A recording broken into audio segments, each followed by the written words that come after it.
नमस्कार। आज हम भारतीय आपराधिक न्याय प्रणाली के एक बहुत ही अहम लेकिन शायद कम चर्चित पहलू पर बात कर रहे हैं। ये है आपराधिक मामलों में उन्मोचन यानी डिस्चार्ज। हमारे पास इसके लिए आपराधिक मामलों में उन्मोचन सिद्धांत और मामले लेख से कुछ खास जानकारियां हैं। तो आज हम समझेंगे कि ये प्रक्रिया असल में है क्या और क्यों ये हमारी न्याय व्यवस्था के लिए इतनी जरूरी है। हाँ, बिल्कुल। देखिए, जब हम उन्मोचन या डिस्चार्ज की बात करते हैं, तो इसका मतलब सीधा-सा है कि अदालत किसी आरोपी को पूरी ट्रायल प्रक्रिया से गुजारे बिना ही कार्रवाई से मुक्त कर देती है। ऐसा तब होता है जब शुरुआती स्टेज में ही, मतलब चार्ज फ्रेम होने से पहले, अदालत को ये लगता है कि भाई आरोपी के खिलाफ केस चलाने के लिए पर्याप्त आधार या कहिए सबूत ही मौजूद नहीं है। और ये प्रावधान जैसा आपने कहा सीआरपीसी यानी हमारी पुरानी आपराधिक प्रक्रिया संहिता में भी था, और अब जो नई भारतीय नागरिक सुरक्षा संहिता बीएनएसएसआई है उसमें भी ये मौजूद है। अच्छा, तो ये एक तरह से शुरुआती फिल्टर हुआ। मतलब कि जिन मामलों में पहली नज़र में ही दम न लगे, उनमें अदालत और आरोपी दोनों का वक्त ज़ाया ना हो। लेकिन ये जो आपने कहा पर्याप्त आधार नहीं, इसका ठीक-ठीक मतलब क्या है? अदालत ये कैसे तय करती है? हाँ, फिल्टर कह सकते हैं आप इसे, बिल्कुल।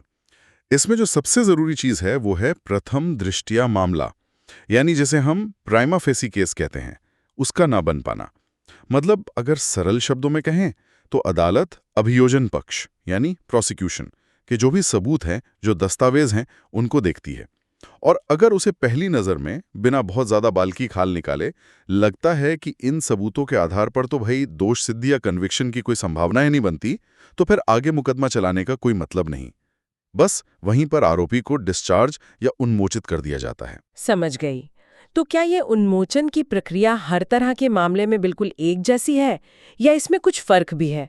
आपने सीआरपीसी का जिक्र किया था। हाँ, देखिए, सीआरपीसी में उन्मोचन से जुड़ी मुख्य रूप से 3 धाराएं थीं जो थोड़े अलग-अलग स्थितियों में लागू होती हैं।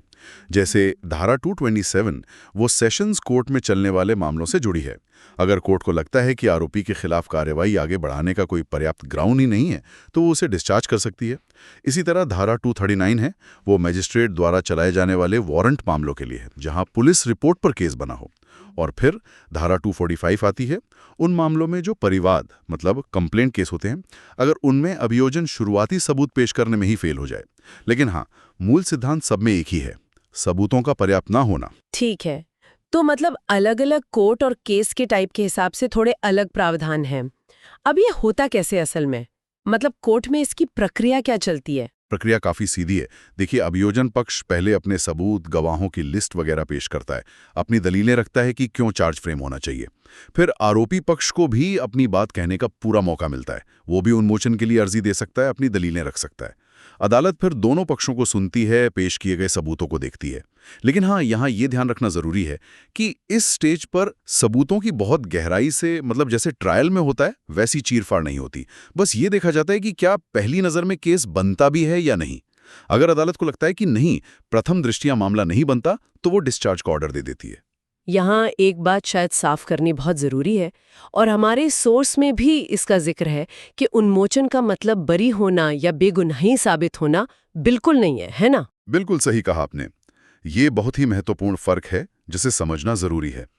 उन्मोचन का मतलब सिर्फ इतना है कि जो सबूत उस समय मौजूद थे, उनके आधार पर मुकदमा चलाने की जरूरत नहीं समझी गई। इसका मतलब ये कतई नहीं कि आरोपी निर्दोष पाया गया है।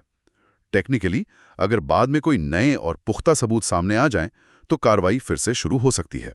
हालांकि ऐसा होता कम है। और हाँ, अभियोजन पक्ष यानी प्रोसिक्यूशन उन्मोचन के आदेश के खिलाफ ऊपरी अदालत में अपील भी कर सकता है। ये भी दिलचस्प है कि आरोपी खुद भी उन्मोचन की स्टेज पर सबूत पेश कर सकता है। क्या ऐसा होता है? कोई मिसाल है इसकी? हाँ, ये एक अहम पहलू है और कई मामलों में ये निर्णायक भी साबित होता है। देखिए, कई बार आरोपी के पास ऐसे दस्तावेज या सबूत हो सकते हैं जो प्रोसिक्यूशन के केस को शुरुआती दौर में ही, मतलब पूरी तरह से झुठला दें। मिसाल के तौर पर कुछ पुराने लेकिन महत्वपूर्ण मामले हैं, जैसे राम प्रसाद बनाम बिहार राज्य या महेश्वरी बनाम राजस्थान राज्य।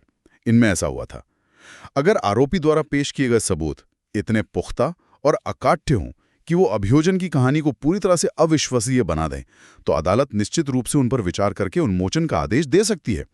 यहीं पर वो सिद्धांत काम आता है कि जो भी साक्ष्य पेश किया गया है वो भरोसे के लायक होना चाहिए, चाहे वो किसी भी तरफ से आए। सही कहा। कुछ मुख्य बातें हैं जो बार बार सामने आती हैं अदालती फैसलों में। पहली, कि अभियोजन पक्ष पर ही पहली जिम्मेदारी है ओनस से कि वो प्रथम दृष्टया मामला साबित करे। दूसरी बात, सिर्फ शक के आधार पर या सिर्फ परिस्थितिजन्य साक्ष्य, खासकर अगर वो बहुत मजबूत कड़ी नहीं बना रहे हों, तो वो उन्मोचन का आधार बन सकते हैं। तीसरा, अभियोजन पक्ष के जो गवाह हैं उनकी गवाही कम से कम शुरुआती तौर पर तो विश्वसनीय लगनी चाहिए।